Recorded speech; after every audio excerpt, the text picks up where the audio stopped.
All right, so let's start with thinking about subjective methods for understanding the user. An important thing to keep in mind at this point is whose perspective is represented so far in the current challenge and goals that you've identified. Let's look at an example. So here's a challenge that's been identified, and it reads, and I'm just going to read it, volunteer mentors need to understand goals, rules, and limits for working with youth. Volunteers frequently skip current in-person training, causing problems because they don't learn the rules and guidelines. Thus, there are avoidable problems with mentors, for example, buying mentees expensive gifts or failing to meet with mentees frequently enough. Without training, volunteers also feel uncertain that they are creating meaningful experiences for their mentees. And the goal that has been identified is to create a short training that spells out clear rules, guidelines, and example activities for mentors. That they'll deliver training digitally and asynchronously so that volunteers can complete training on their own time.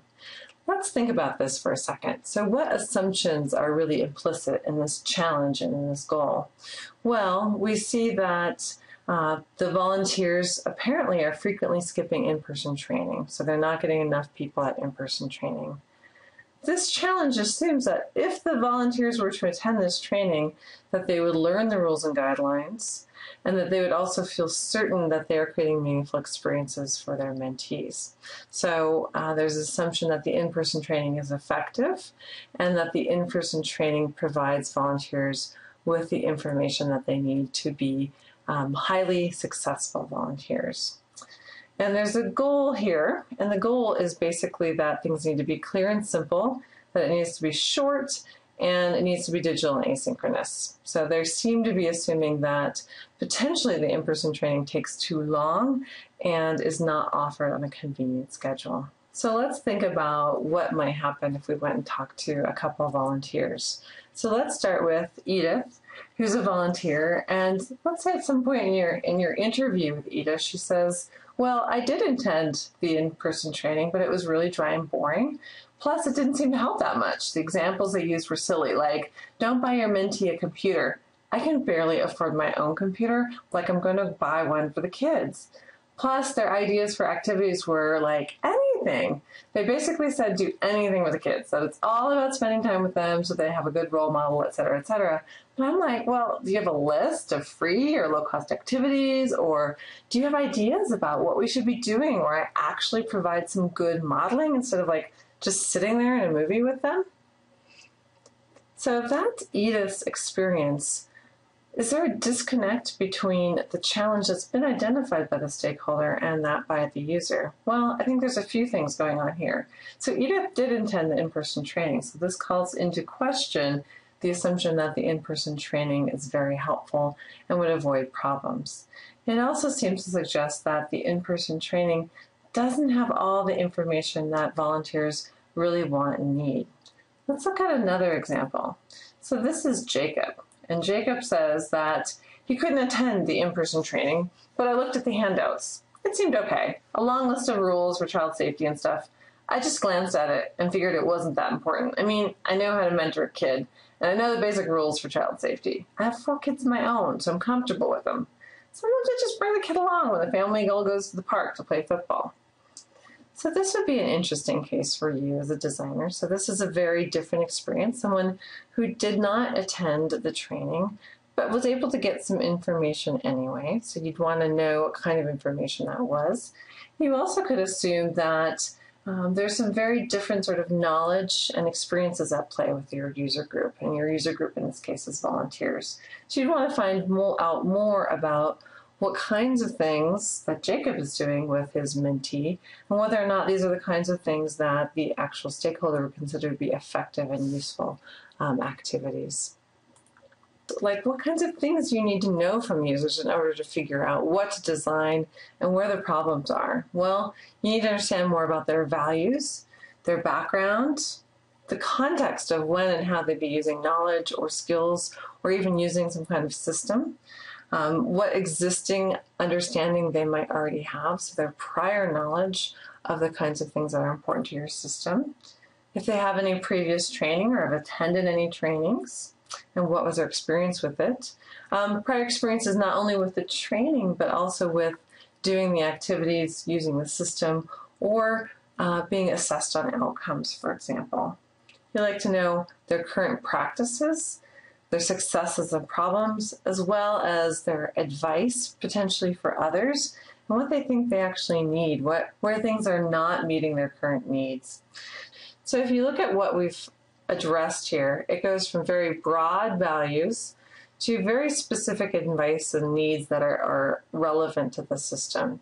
So you can kind of think of this as sort of a funnel shape or an inverse triangle, where we start with broad general questions and then work our way down to more specific and detailed questions. This allows us to really gauge big issues about the user that may affect their usage, and then really get at the nitty-gritty of their wants, needs, and current experiences. Why are we doing this? Well, I like to think of it as, as a designer, you have a million possible different directions that you can go in with your design. If you don't talk to users, those directions are going to be largely based on what your stakeholder wants and thinks, which may or may not be accurate, as well as what you personally think or know.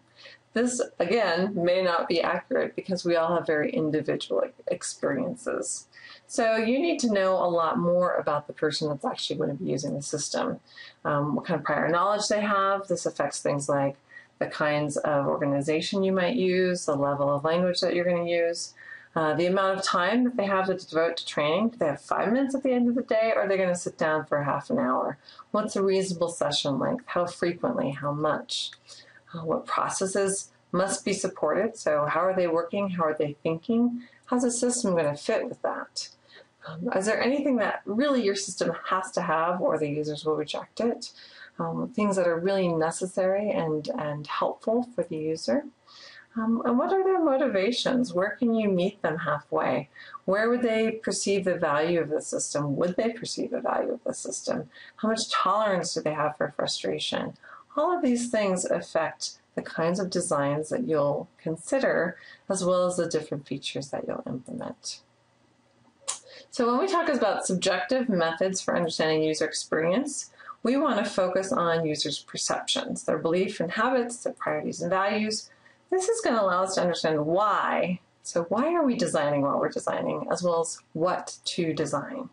So our major methods are going to be interviews, focus groups, or questionnaires and surveys. The gold standard of user-centered design is really these individual interviews. You sit down with the user, and they're the gold standard when they're done well. They could be done poorly. So in video 2, we'll be talking about how to write good questions that will get you really good information in these interviews. So let's think about what well-conducted interviews look like, aside from good questions.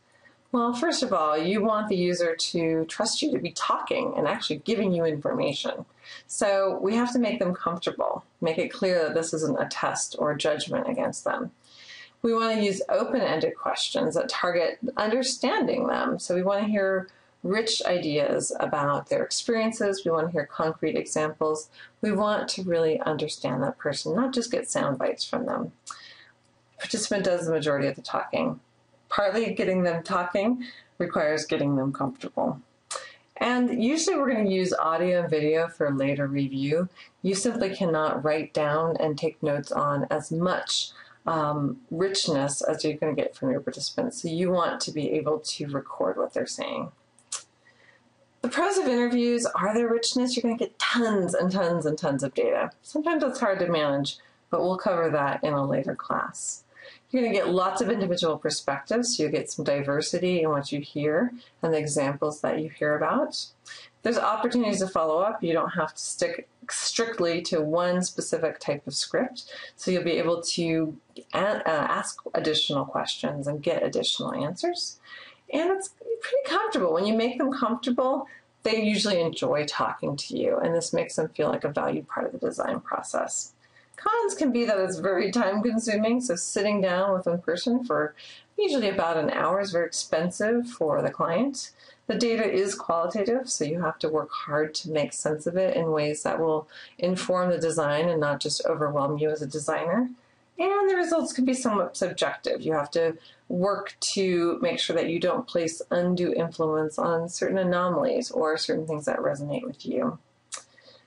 Another way to go about collecting subjective data is focus groups. These tend to be popular in commercial venues because they're a bit more cost effective. Usually there's 7 to 10 people plus the moderator. I like smaller groups, so 7 to 8 I find is most effective for conversation. So I try and limit my groups to around 7 or 8 people. Ideally, those people are unfamiliar with each other, and so there's not a power dynamic, there's not existing relationships, there's not unspoken assumptions about each other. However, it depends on context. If you're dealing with a small group of people, that may not be possible. But they do have key characteristics in common. So they need to be part of your primary user group. These are going to be people who would use your system, who would be interacting with your system, and potentially who have shared things like the prior knowledge that is common for your primary user. Usually you do focus groups a few times so you can gather more rich data. And again, just like in individual interviews, you do video and audio recording of the session. The pros are you do get some richness, maybe not as much as in individual interviews, but they are talking and discussing and having a conversation, so there is richness inherent in that. You can ask follow-ups. As the moderator, you will try and get people to expand on their ideas or expand on the ideas of others. And groups sometimes will feed off each other, come up with additional perspectives. That could be helpful for your design. It does cost less in that you get more data per session of your time as the moderator. So instead of meeting with each of those 8 people for 8 hours then, 1 hour apiece, you're spending a couple hours talking with them. One con is that there could be groupthink. Sometimes there are power dynamics or perceived power dynamics, even if you try and avoid them, and people are afraid of disagreeing with people who are seen as powerful, or they tend to discount their own ideas once they hear something that another person says. There can be dominant group members, even if there isn't a perceived power issue. Some people are just more dominant in groups than others. As a moderator, you need to watch for this and try and take methods to counteract it. Groups may converge very quickly. They tend to want to agree with each other. It's almost like a jury. They're trying to reach consensus, or they think that that is the purpose.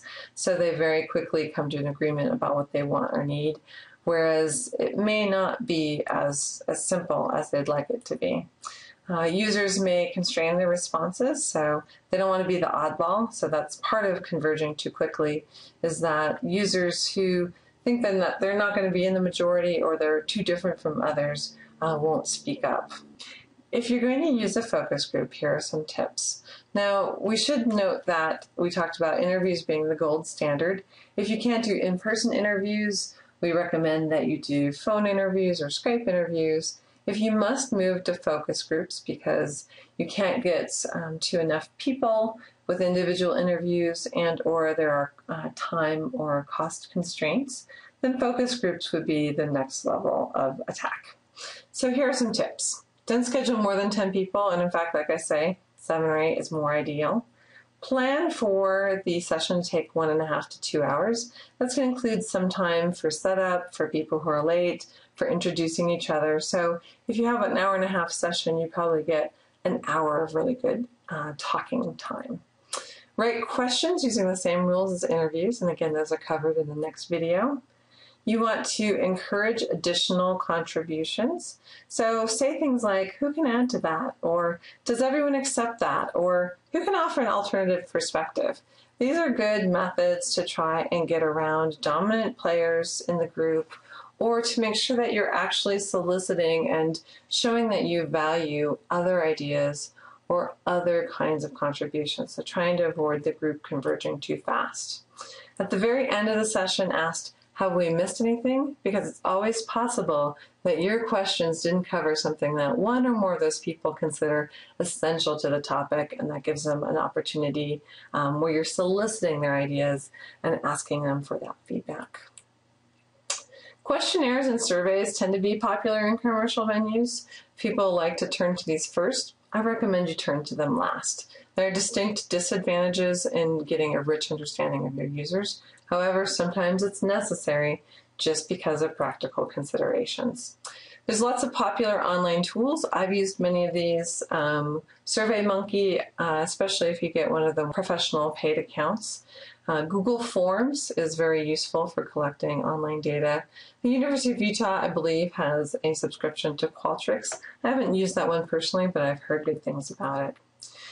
Typically, you need to prepare for a low response rate. So if you're sending out a blanket survey, I've often heard response rates quoted around 10%. This, of course, can change depending on the context. So if your users have a vested interest, or if you are offering some kinds of incentives, or if you are working with a small group and somebody like a boss or someone makes it clear that they would value or appreciate people responding, you can certainly get higher. But under many conditions, you're going to look at a response rate of about 10%. This means that you're getting a self-selected sample. So who are those 10% of people that decide they want to help you? What reasons do they have? They may share something in common that's not typical of your larger user group. Most of the time you do need incentives like I was talking about. Even then, not all people will complete it, but you will get usually a better rate than your 10%. So what kinds of items might surveys use? We call these Likert-style items. I've actually heard some people say that the psychologist for whom this is named actually pronounced his name Likert, but I think that sounds weird, so we're going to go with Likert. So we're going to talk about Likert-style items. So this is where you have a statement or a response or a category, and you have a series of numbers that correspond to your opinion, your agreement, or your assessment. So here we're looking at how often students did the following. They give a statement, and then they have a system of numbered responses that also have labels here. So some tips if you're going to use these Likert-style items are to use an even number of response options. So 1 through 6 or 1 through 8. Half of your options are negative and half are positive. There's no completely neutral answer. A lot of people like to stay neutral and not make a decision. Having an even number forces them to take a side and can give you some more sensitive data. Also, label all of your answer choices. Otherwise, if you only label the endpoints, say never and always, the ways that people interpret these middle responses can differ from person to person. So one person might consider 3 to be some of the time, whereas somebody else considers 2 to be some of the time. So that will increase the error and decrease the sensitivity of your response. So label all of your choices and use an even number. Free response items tend to be popular. People like them because they feel they can provide more rich data.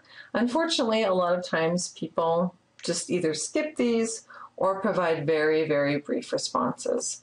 So you're going to want to balance the number of these compared to your Likert items to try and get some data, but be prepared that it will not be nearly as rich as if you were speaking to people directly. So participants might take cues or how in-depth their answers must be based on the amount of space that you provide them. So keep that in mind. If you want a long answer, provide an ample amount of space. They also need you to be clear about what you expect them to provide. So if you're asking them to provide a brief description and explanation, definitely say so. If you want more than 2 related things, split up the question. So don't give them a list of 5 things that you want them to talk about. If we wanted them to describe, explain, and then offer an alternative, I would split that up into different questions. Checklists can be valuable if you have things where participants may have multiple types of experience or may have knowledge, or you just want to collect all of their response options. Be clear that more than one answer is allowed and encouraged when you're using these types of items, and then make sure that the format that you've used makes sense for a checklist. So with questionnaires and surveys, the pros is that you get data from a larger number of users, and there's a much smaller time commitment from the users. From you as well, really, because it's easier to compile and analyze the responses, and you really have to just create this once, send it out, and then responses can come back quickly.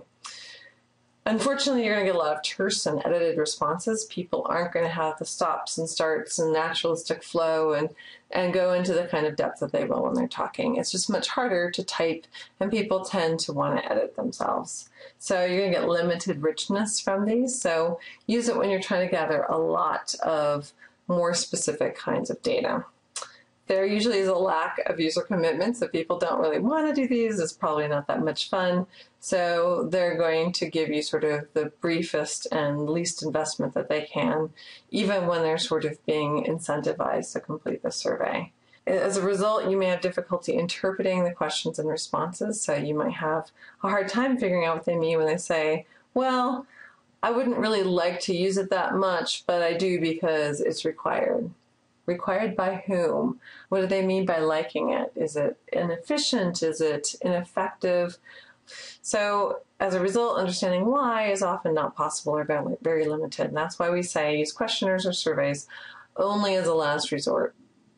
Before we end, I want to give you a few final tips on your Likert style items. One is to be sure that your items target only one idea, emotion, or belief. So don't write items that say things like, how much do you agree that your interface should be visually appealing, easy to use, and should make my job fun? Those are 3 different ideas. There are not only too many ideas in that type of item, they're also what we would call mom and apple pie questions. You don't want to ask questions for which everyone would agree. So don't ask a question about, would you like your interface to be visually appealing? Because nobody's ever going to say that they would like an interface that is visually unappealing. So be careful that you're asking only one thing and that you're asking things for which people might reasonably disagree or have a difference of opinion. Be sure that you pilot your survey with others and also take it yourself. Even though you wrote the questions, you'll find that you might have a different feeling about them and a different sense of your survey overall when you sit down and take it as if you're a participant. Look for the places where you hesitate when you're answering questions. Those often mean that you're not sure of an answer or you are having a hard time answering it in the way that it's written. Those may need revision. You also might need to look for questions where you wanted to explain your answer. So, did any of the test participants write notes in the margin? So that's where they felt like the questions and the answers didn't adequately represent their understanding or their opinions. So look for those kinds of places for making your revisions.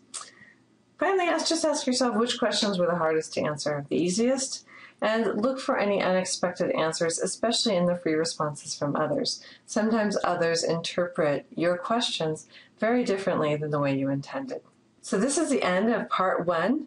Now you should do the Canvas quiz to self-check your understanding, and then watch the next video on writing good questions.